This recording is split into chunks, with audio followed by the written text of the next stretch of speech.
और शुक्रिया अपडेट करने के लिए। और बात करेंगे कराची में सुबह सवेरे बारिश की एंट्री के बायस ईद का मज़ा किरकिरा हो गया है। शहरी सड़कों पर पानी जमा होने से परेशान हैं। मज़ीद जानते हैं साथ गुज्जर से। साथ बताइएगा। हाँ जी बिल्कुल, आज ईद उल फितर का पहला दिन है। अगर बात कर ली जाए मौसम और सड़कों की सूरत हाल के हवाले से, तो पाकिस्तान के किसी दूसरे शहर की अगर बात कर ली जाए तो जब बारिश होती है तो वहाँ का मौसम खुशगवार हो जाता है, वहाँ के दरख्त हरे भरे हो जाते हैं, सड़कें बिल्कुल क्लीन हो जाती हैं। लेकिन अगर बात कर ली जाए उस शहर की जिस शहर में इस वक्त मैं मौजूद हूँ, जो शहर सबसे ज़्यादा टैक्स जनरेट करता है, शहर कायद, तो मेरे पस पुष्ट कैमरामैन दानिश शकील आपको दिखाएंगे कि इस शहर का क्या हाल होता है जब बारिश होती है।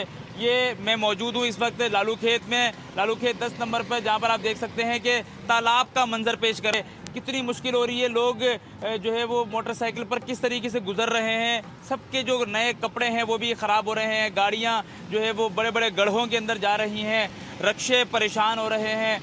आखिर कोई ऐसा रास्ता यहाँ पर मौजूद नहीं है जहाँ पर जो है वो पानी ना हो। ये सिर्फ एक इलाका नहीं, बल्कि अगर बात कर ली जाए तो कराची के बेशतर इलाके इस वक्त ऐसे हैं जो यही मंजर पेश कर रहे हैं। अगर बात कर ली जाए करीमाबाद का भी यही हाल है, अजीज़ाबाद का भी यही हाल है, लियाकताबाद का भी यही हाल है। और अगर गुरु मंदिर जहांगीर रोड की बात कर ली जाए तो वहाँ पर भी इसी तरीके से जो है वो पानी खड़ा हुआ है। एम ए जिना रोड की जगह जगह पर जो है वो पानी खड़ा हुआ नज़र आ रहा है।